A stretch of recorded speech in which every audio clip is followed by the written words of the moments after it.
Há 30 anos atrás, no dia 1º de julho de 1994, pouco antes do Brasil conquistar o Tetra, o Brasil lançou mais uma nova moeda, o real. Parecia para a população que era mais um das dezenas de planos para tentar controlar a hiperinflação na época, mas essa deu certo. A gente conseguiu finalmente domar a hiperinflação no Brasil e abrir as portas para finalmente ter um país com uma economia mais sólida, mais sustentável e para uma mudança de vida gigantesca que aconteceu nas décadas subsequentes para o povo brasileiro. Para quem viveu naquela época e lembra como era a vida antes do Plano Real, deve entender um pouco do como a vida é melhor hoje.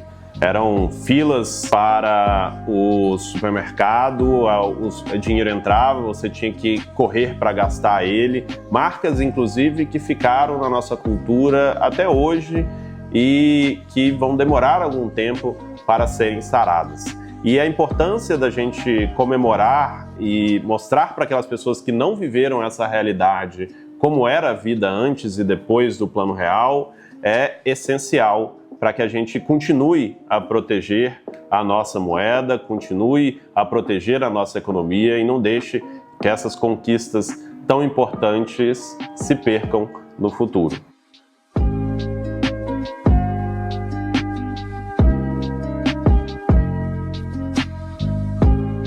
Olá, meu nome é Pedro Jobim, sou planejador financeiro aqui na Rio Claro Investimentos. Nós somos uma gestora independente de investimentos e hoje nós vamos falar sobre esse marco tão importante, a conquista aí da moeda mais longeva que a gente teve na economia brasileira, 30 anos que a gente conseguiu finalmente domar a hiperinflação no Brasil.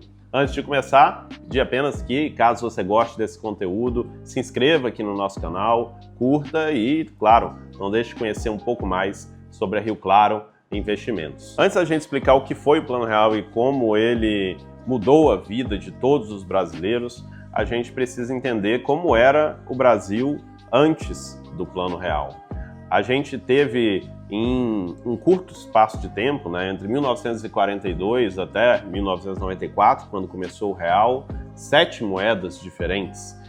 Cruzeiro, cruzeiro novo, cruzeiro de novo, cruzado, cruzado novo, cruzeiro de novo, cruzeiro real e aí, finalmente, o real. E dentro ali de menos de 10 anos, entre 1986 e 94, foram 5 moedas diferentes, diversos planos tentando controlar a inflação, a maioria deles tentando fazer um controle de preços, que todo mundo já deveria saber que é algo que nunca vai ajudar a controlar a inflação. A gente teve o caso, entre esses planos, icônico do confisco, do Collor. Inclusive a gente tem um vídeo aqui no canal que conta um pouquinho dessa história e dos riscos, será que a gente corre ou não disso acontecer novamente, e também logo em seguida do impeachment do Collor devido ao confisco, a entrada de Itamar Franco como presidente. Itamar também não tinha nenhuma expertise especial em relação a como controlar a hiperinflação, que era sem dúvida nenhuma o maior problema do nosso país, mas conseguiu ali reunir uma equipe liderada por Fernando Henrique Cardoso, que depois conquistou, inclusive, graças ao seu feito junto do Plano Real, a presidência, 8 anos seguintes depois de Itamar Franco, e juntou uma equipe muito qualificada que conseguiu finalmente resolver a hiperinflação e hoje serve, inclusive, como exemplo para diversos outros países pelo seu feito bastante significativo para conseguir transformar a economia brasileira. Para quem não viveu naquela época, é até um pouco difícil de entender o que significava viver no país com hiperinflação. Hoje, quando a gente sai, a gente sofre com a inflação no Brasil, ali, que às vezes chega em 10%, 8% no ano, e mesmo assim a gente já sente essa dor. Imagine viver num país como em 1993, que a gente teve 2.477% de inflação ao longo do ano. Imagina você ir de manhã no supermercado correndo porque sabe que à tarde os preços já vão estar maiores. A inflação era a coisa mais terrível possível, especialmente para quem tinha um poder aquisitivo menor, para quem não tinha acesso ao sistema bancário. As pessoas recebiam o salário e já saíam dali correndo para passar no supermercado, gastar o máximo possível para estocar alimentos, para estocar bens, porque elas sabiam que logo em seguida todas as pessoas estariam fazendo isso e os preços iam começar a aumentar. Ali tinham os famigerados remarcadores de preço no supermercado que ficavam ali o tempo inteiro mudando o preço dos produtos à medida que a inflação ia comendo o valor do dinheiro. Na verdade, a gente tinha um dinheiro que não funcionava mais e isso reflete em toda a nossa vida. Imagine o tanto de produtividade e tempo que todos os trabalhadores perdiam, tendo que se preocupar o tempo todo em não deixar nenhum dinheiro guardado, em gastar tudo. E, claro, quem tinha muito dinheiro conseguia, inclusive, ganhar bastante dinheiro com a inflação, que é uma ferramenta muito eficiente para concentrar a renda, deixar os pobres mais pobres e os ricos mais ricos. E o caos acabava se instalando completamente num país em que ninguém conseguia se planejar financeiramente, ninguém conseguia olhar para o futuro, ninguém conseguia guardar dinheiro de uma forma eficiente, porque a nossa moeda não valia nada. Em meio a esse cenário caótico, Fernando Henrique foi nomeado ministro da Fazenda com essa missão que parecia impossível. Diversos políticos já tinham tentado de tudo, a maioria planos bem simples que basicamente tentavam congelar os preços, mas nenhum deles olhava para o real problema de qualquer economia hiperinflacionária, que era a impressão desenfreada de dinheiro. Reunindo uma equipe bastante qualificada, com Pércio Arida, Edmar Baixa, Gustavo Franco, Pedro Malan e André Lara Rezende, que inclusive se encontraram recentemente para comemorar ali os 30 anos do real, Fernando Henrique conseguiu, pela primeira vez, utilizando uma estratégia complexa, resolver o que era esse problema tão complexo. Mais do que só uma nova moeda, o real foi um pacote de medidas que aumentou impostos, privatizou empresas e, principalmente, fechou as torneiras de impressão de dinheiro. Naquela época, qualquer banco regional conseguia, na prática, criar dinheiro do nada, e era por isso que a economia inundada de nova moeda o tempo todo, completamente sem fiscalização, qualquer estado conseguia se autofinanciar, era completamente caótica, não tinha nenhuma métrica, então arrumar a casa era necessariamente o que deveria ser feito para conseguir resolver o problema da inflação. Depois disso, uma tarefa que parecia ser ainda mais complexa era justificar isso e explicar esse processo para a população e depois pegar aquela moeda que já estava contaminada, que ninguém mais confiava, e transformar ela numa moeda confiável. A solução para fazer isso foi a criação das unidades reais de valor. Antes da criação e de fato da utilização da moeda, passou-se a medir todos os produtos com unidades reais de valor, que eram ali atreladas ao dólar e não variavam ao longo do tempo. O que variava era o dinheiro em relação às URVs. Você está acostumado com o Cruzeiro. Cada vez que você vai às compras, os preços são maiores, não param de subir. Mas agora existe a URV, e com ela você fica sabendo o real valor das coisas.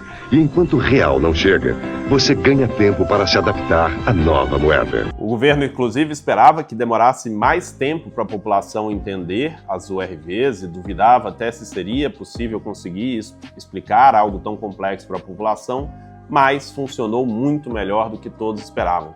Em 3 ou 4 meses, todo mundo já entendia como que isso funcionava, já estava bastante íntimo com a dinâmica das URVs, inclusive facilitou muito a vida das pessoas, porque agora elas não precisavam ficar pensando na variação de cada produto, elas pensavam apenas na variação da moeda em relação ao URV e os produtos eram cotados em URVs que não variavam. Esse sistema deu muito certo e aí, antecipadamente, inclusive, 1º de julho, começou-se a usar a moeda, o real, que em cada real valia uma URV e todo mundo já sabia como que a dinâmica funcionava. Na estreia oficial do real não houve atropelos. O movimento foi tranquilo nos bancos e caixas eletrônicos de todo o país. Quando a gente olha o histórico da inflação no Brasil, a gente veio ali de 1000% de inflação em 1992, 2.400 em 1993, 1994, que teve metade do ano com inflação e metade já com o plano real, 916, menos da metade do ano seguinte, 95 já caímos ali para 22% de inflação, e aí o ápice foi ali em 1998 com 1,6% de inflação no ano, que foi até hoje a inflação mais baixa que a gente já teve na história do país. Quando a gente olha inclusive o gráfico comparando esses números tão gigantescos com a inflação de hoje, a gente vê que parece que nem existe mais inflação agora, né? Quem viveu naquela época pode tentar contar para as pessoas que vivem hoje que não conseguem nem imaginar bem como era o caos financeiro naqueles momentos. Olhando para essa história no passado, a gente tem muito a aprender, relembrar e proteger daqui para frente quando a gente olha para o futuro. O real transformou a vida de todos os brasileiros.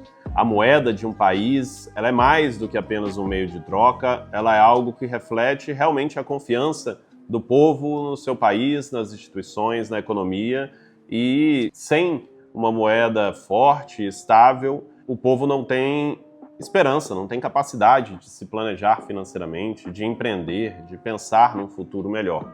Quando a gente olha para o tempo de hiperinflação, a gente tinha um país dividido entre as pessoas que tinham dinheiro para utilizar o overnight, para investir, que deveriam ter no mínimo $100 mil de patrimônio financeiro, e os pobres, as pessoas que não tinham nada porque elas não podiam guardar dinheiro, porque elas iam perder tudo se o dinheiro ficasse parado na conta ou em casa. Então você tinha ali uma segregação muito grande, e a classe média no Brasil só se formou graças ao real que existe hoje. É claro que a nossa moeda perdeu muito valor ao longo do tempo, já nesses 30 anos a gente perdeu mais de 88% do valor da nossa moeda, né? O que a gente comprava com R$12 lá em 1994 é o que a gente compra hoje com R$100, mas ainda é muito melhor do que na época em que você perdia 80% do valor da moeda em um mês ou até menos do que isso. Além de só mudar a moeda, foi o início de uma série de transformações fiscais no Brasil, a criação do tripé econômico que mantém essa economia amarrada até hoje, a criação de instituições que garantem o nosso futuro, inclusive da importantíssima independência do Banco Central, que também já fizemos alguns vídeos aqui no canal falando sobre isso. E isso tudo vem, inclusive, sendo minado em vários momentos ao longo desses 30 anos, inclusive recentemente, por pessoas que parecem não lembrar de como era a vida antes disso ou tem algum outro interesse além desse. E cabe a nós, sabendo essa história, olhando para trás, tanto aqueles que viveram e lembram de como era antes, quanto aqueles que não viveram, mas estudaram e têm parentes, pais e avós que podem contar essa história, a proteger tudo isso que a gente conquistou e fortalecer a nossa moeda ao longo do tempo, porque uma moeda forte é uma economia forte, um país forte e um povo mais rico e mais tranquilo. Então, é importantíssimo, a partir de agora, a gente entender essa história, continuar protegendo a nossa moeda, e parabéns aí pelos 30 anos da nossa moeda, o real. Se você gostou desse vídeo e ele te ajudou a aprender alguma coisa, curta e compartilhe com aquelas pessoas que têm também conhecer um pouco dessa história. E para você que quer aprender a investir melhor, quer ter um bom planejamento financeiro e ficar tranquilo, aconteça o que acontecer dentro da nossa economia, conheça a Rio Claro Investimentos, uma gestora independente em que você vai primeiro conversar com um dos nossos planejadores, ver como está a sua vida financeira, os seus investimentos e passar a ter alguém que trabalha só para você e garantir que você está sempre tomando as melhores decisões na sua vida financeira.